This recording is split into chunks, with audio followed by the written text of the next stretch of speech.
ನಿಮಗೆ ನಮ್ಮ ಸರ್ಕಾರ ಯಾವುದನ್ನು ಮುಚ್ಚಿಡಲ್ಲ. ಪ್ರತಿ ಒಂದು ಸಹ ಆಯಾ ಇಲಾಖೆಯ ವೆಬ್ಸೈಟ್ ನಲ್ಲಿಯೂ ಇದೆ, ಟ್ವಿಟರ್ ಇದೆ ಮಿನಿಸ್ಟರ್ಗಳದ್ದು. ಅಲ್ಲಿ ಹೋಗಿ ನೋಡಿದ್ರೆ ನಿಮ್ಗೆ ಸಿಕ್ಬಿಡತ್ತೆ, ಏನ್ ಬೇರೆ ಬೇಕಾಗಿಲ್ಲ. ಹಾಗೆ ಅವ್ರು ಹೇಳಿ ಅವರ ಕಾಲಾವಧಿ ಇದೇ ಅಶೋಕ್ ಅವರು ಮನೆ ಬಿದ್ದಾಗ 2019ರಲ್ಲಿ 5,000 ರೂಪಾಯಿ ಕೊಟ್ಟು ಬಂದಿದ್ದಾರೆ. 5,000 ರೂಪಾಯಿ ಇವರು ಜೀವ ವಿಮಾ ಫಸಲ್ ಯೋಜನೆಯಲ್ಲಿ ಕೋಟಿಗಳನ್ನು ಕೊಟ್ಟರು. ನಿಮಗೆ ಅಲ್ಲಿ ಪ್ರತಿಭಟನೆ ಮಾಡ್ತಿರೋ ರೈತರಿಗೆ ಉತ್ತರ ಕೊಡಬೇಕಾಗಿರೋದು ಬಿಜೆಪಿಗಲ್ಲ. ನೀವು ಉತ್ತರ ಕೊಡಬೇಕಾಗಿರೋದು ತೊಂದರೆಯಲ್ಲಿ ಸಿಕ್ಕಾಕೊಂಡಿರುವಂತಹ ರೈತರಿಗೆ. ರೈತರು ಆತ್ಮಹತ್ಯೆ ಮಾಡ್ಕೊಳಕ್ ಹೋಗ್ತಾ ಇದಾರಲ್ಲ, ಅಂತವರಿಗೆ ನೀವು ಹೇಳ್ಬೇಕಾಗಿರೋದು 100% ನಿಮ್ದು ಜಾಸ್ತಿ. 100 ಹೌದು, ಡಾಟಾ 100 ಪ್ರಕಾರ ನಾನು ಕೊಡ್ತೀನಿ. ಡಾಟಾ ನಿಮ್ಮದೇ ಸರ್ಕಾರ ಮಾಡಿರೋ ಪ್ರಕಾರವಾಗಿ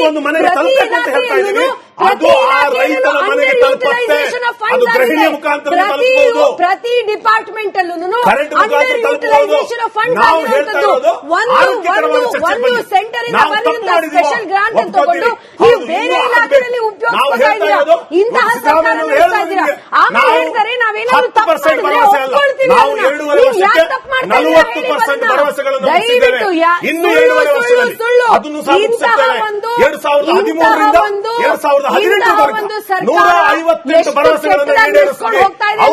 ಏನ್ ಮಾಡಿದ್ರು? 3 ಮುಖ್ಯಮಂತ್ರಿಗಳು ನಮ್ಮ ಬಗ್ಗೆ ಮಾತಾಡ್ತಾರೆ. ನಿಮ್ಮ ಮುಖ್ಯಮಂತ್ರಿ ಕುರ್ಚಿ ಯಾರ ಜೊತೆ ಇರುತ್ತೆ ಅಂತ ಗೊತ್ತಿಲ್ಲ ಇದುವರೆಗೆ ತನಕ. ದಯವಿಟ್ಟು ಅದು ಹೇಳ್ತಾರೆ, ನಾನಲ್ಲ. ಅದು ನಿಮ್ಮ MLAs ಹೇಳ್ತಾ ಇದ್ರು. ನೀವು ಜಾಸ್ತಿ ಮುಖ್ಯಮಂತ್ರಿಗಳು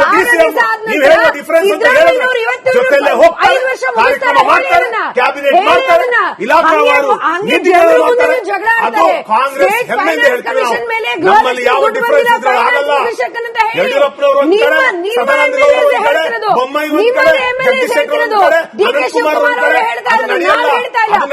ಏನು ಅಂದ್ರೆ ಇತಿಹಾಸದಲ್ಲೇ ನೋಡದೇ ಇರುವಂತಹ ಜಗಳಗಳು. ನಮ್ ನಾವ ಟ್ವೀಟ್ ಮಾಡ್ತಾ ಇರೋದು ಪವರ್ ಅಂತ. ನಾವು ಟ್ವೀಟ್ ಮಾಡ್ತಾ ಇರೋದು DK ಶಿವಕುಮಾರ್ ಮುಖ್ಯಮಂತ್ರಿ ಆಗಿರ್ತಾರೆ, ಸಿದ್ದರಾಮಯ್ಯ ಮುಖ್ಯಮಂತ್ರಿ ಆಗಿರ್ತಾರೋ ಹೇಳೋದನ್ನ. ನಿಮಗೆ ಸರ್ಕಾರ ಮುಖ್ಯಮಂತ್ರಿ ಇಳಿಬೇಕು, ನಾನು ಮುಖ್ಯಮಂತ್ರಿ ಆಗಬೇಕು ಅಂತನಾ? ಹಂಗಾರೆ ನೀವು ಒಪ್ತಾ ಇದ್ದೀರಾ ಸಿದ್ದರಾಮಯ್ಯನವರು 5 ವರ್ಷಕ್ಕೆ ಮುಖ್ಯಮಂತ್ರಿ ಆಗ್ತಾರೆ ಅಂತ? ಇವತ್ತು 1000 ವರ್ಷದ ದಿನಾಚರಣೆಗೆ ಹೇಳ್ಬಿಡ್ತಾರೆ. DK ಶಿವಕುಮಾರ್ ಮುಖ್ಯಮಂತ್ರಿ ಆಗಲ್ಲ, ಮುಖ್ಯಮಂತ್ರಿಗಳು ಅಂತ ಮುಖ್ಯಮಂತ್ರಿ ಆದಂತವ್ರನ್ನ ಯಾವುದೇ ಚರ್ಚೆ ಬಂದಾಗ ಆ ಮುಖ್ಯಮಂತ್ರಿಗಳು ಹೌದು ನನ್ನನ್ನ ಬದಲಾಯಿಸ್ತಾರೆ ಅಂತ ಯಾವ ಮುಖ್ಯಮಂತ್ರಿ ಹೇಳೋದಿಲ್ಲ.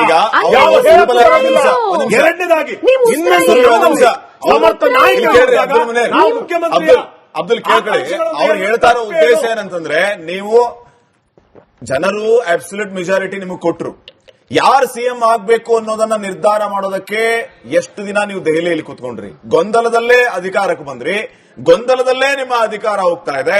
ಪ್ರತಿನಿತ್ಯ ಒಬ್ಬೊಬ್ಬರು ಒಂದೊಂದು ರೀತಿಯ ಹೇಳಿಕೆಯನ್ನ ಕೊಡ್ತಾ ಇದ್ದಾರೆ. ಈ ಮಧ್ಯೆ ಅಭಿವೃದ್ಧಿ ಅನ್ನೋದು ಮರೀಚಿಕೆ ಆಗ್ತಿದೆ ಅನ್ನುವಂಥದ್ದು ಅವ್ರ ನೇರ ಆರೋಪ ನಿಮ್ಮ ಮೇಲೆ. ಅದನ್ನೇ ನಾನು ಹೇಳ್ತಾ ಇರೋದು. ನಮ್ಮಲ್ಲಿ ಗೊಂದಲ ಇದೆ ಅಂತ ಅವ್ರು ಹೇಳೋದೇ ಆದ್ರೆ, ನಮ್ಮ ಹತ್ರ ಗೊಂದಲ ಇದೆ ಅಂತ ನೀವೇ ಹೇಳೋದಾದ್ರೆ, ನಾನು ಮಾಧ್ಯಮದವ್ರು ಮಾತಾಡಿದಾಗ ಗೊಂದಲ ಇಲ್ವಾ? ಗೊಂದಲ ಇಲ್ವಾ? ನಿಮ್ಮವರೇ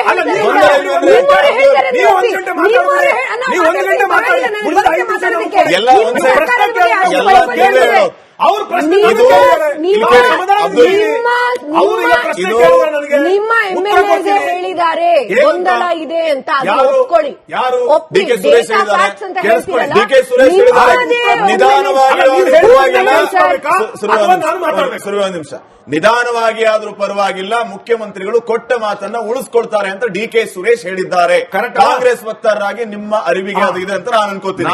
ಶಿವಗಂಗಾ ಬಸವರಾಜ್ ಏನ್ ಹೇಳಿದ್ದಾರೆ, ಇಕ್ಬಾಲ್ ಹುಸೇನ್ ಏನ್ ಹೇಳಿದ್ದಾರೆ, ಸ್ವತಃ DK ಶಿವಕುಮಾರ್ ಏನ್ ಹೇಳಿದ್ದಾರೆ, ಸಿದ್ದರಾಮಯ್ಯ ಏನ್ ಹೇಳಿದ್ದಾರೆ, ಇದೆಲ್ಲವನ್ನ ನೆನಪು ಮಾಡಿಕೊಂಡು ಗೊಂದಲ ಇದೆಯಾ ಇಲ್ವಾ? ನಮಗೆ ಶಿವಗಂಗಾ ಅವ್ರು ಏನ್ ಹೇಳಿದ್ರು, ಇಕ್ಬಾಲ್ ಹುಸೇನ್ ಏನ್ ಹೇಳಿದ್ರು, ಯತೀಂದ್ರ ಸಿದ್ದರಾಮಯ್ಯನವ್ರು ಹೇಳೋದು ಮ್ಯಾಟರ್ ಆಗತ್ತಾ?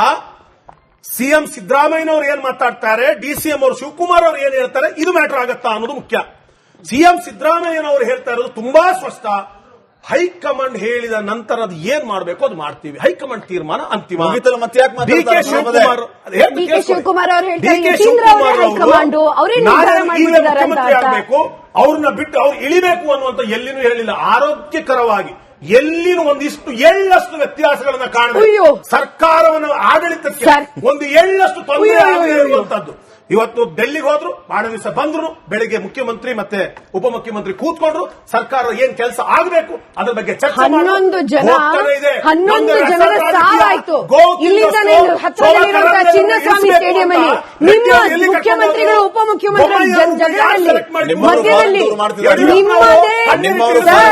ದಯವಿಟ್ಟು ನಿಮ್ಮ ಸರ್ಕಾರದ ಬಗ್ಗೆ ಮಾತಾಡಿ. ಹೌದು, ಯಾಕೆ ಹೋಗ್ಬೇಕು? ಈ ಏನೋ ನೀವು ಏನ್ ಗರ್ವದಿಂದ ಹೇಳ್ತೀರಾ ಇದನ್ನ? ಏನ್ ಗರ್ವದಿಂದ ಹೇಳ್ತೀರಾ? ಸಾರ್ವಜನಿಕರು ಪ್ರಶ್ನೆ ಮಾಡುವ ಅಧಿಕಾರಕ್ಕೆ ಕೇಳಬಹುದು, ಆದ್ರೆ ಯಾವ ನೈತಿಕತೆ ಇಟ್ಕೊಂಡು ಬಿಜೆಪಿ ನಿಮಗೆ ನೈತಿಕತೆ ಇಲ್ಲ ಸರ್ಕಾರ ನಡೆಸೋದಿಕ್ಕೆ. ಜನರು ಕಷ್ಟದಲ್ಲಿರುವಂತಹ ಸಂದರ್ಭದಲ್ಲಿ ಬೆಲೆ ಏರಿಕೆ ಮಾಡ್ತಿರುವಂತಹ ಸಂದರ್ಭದಲ್ಲಿ ನೀವು ಏನು ಅಹಂಕಾರದಿಂದ ಮಾತಾಡ್ತೀರಾ ಸರ್? ಏನು ಅಹಂಕಾರದಿಂದ ಮಾತಾಡ್ತೀರಾ ಸರ್? ಏನು ಅಹಂಕಾರದಿಂದ ಮಾತಾಡ್ತೀರಾ ಸರ್? ರಾಜಕೀಯ ಮೊದಲು ಇಷ್ಟೊಂದು ಏರಿದ್ಯಾ? ಎಷ್ಟು ಅಹಂಕಾರದಿಂದ ಮಾತಾಡ್ತೀರಾ? ಪ್ರತಿಪಕ್ಷ ನಾವು ಜನನ ನಿಮ್ಮನ್ನ ನಿಲ್ಲಿಸ್ತಾರೆ. ಶಿವಸೇನೆ ಅವರು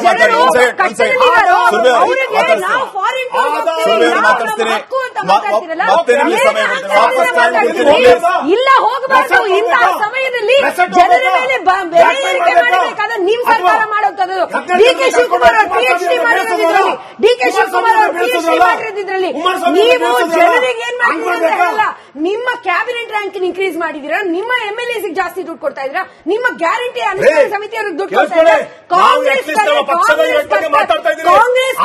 ಕಾರ್ಯಕರ್ತರ ಮೋಹನ್ ಭಗವತ್ ಅವರಿಗೆ ಸೆಕ್ಯೂರಿಟಿ ಕೊಟ್ಟು ಸರ್ಕಾರ ಅಷ್ಟು ಸವಲತ್ತುಗಳನ್ನು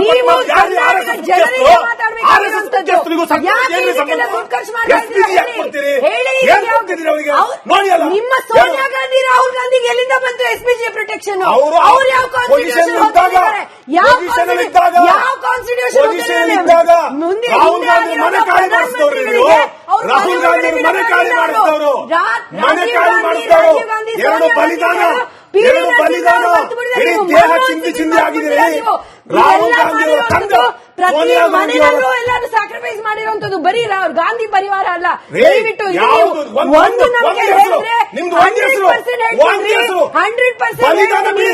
ನಿಮಗೆ ಕರ್ನಾಟಕ ಜನತೆಗೆ ಬೆಲೆ ಏರಿಕೆ ಮಾಡ್ತಿರುವಂತಹ ಸಂದರ್ಭದಲ್ಲಿ ಫಾರಿನ್ ಟೂರ್ ಹೋಗಕ್ಕಾಗುತ್ತೆ. 145 ಕ್ಯಾಬಿನೆಟ್ ಹಾಕಕ್ಕಾಗುತ್ತೆ ನಿಮಗೆ. ಅದನ್ನು ತಗೊಳ್ಳಿ. ಇತಿಹಾಸ ಹೋಗಬೇಡಿ ಸರ್. ಕರ್ನಾಟಕಕ್ಕೆ ಬನ್ನಿ. ನೀವು ಮಾಡಿರೋದು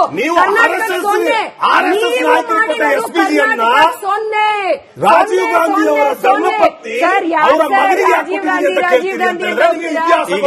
ಈ ಕಾಂಗ್ರೆಸ್ ಇಂದ ಸ್ವತಂತ್ರ ಬಂತ, ರಾಜೀವ್ ಗಾಂಧಿ ಅವರ ಸ್ವತಂತ್ರ ಬಂತ, ಏನ್ ಹೇಳ್ತಾ ಇದ್ದೀರಿ ನೀವು? ನಾನು ಸ್ವತಂತ್ರದ ಬಗ್ಗೆ ಮಾತಾಡ್ತಾ ಇಲ್ಲ.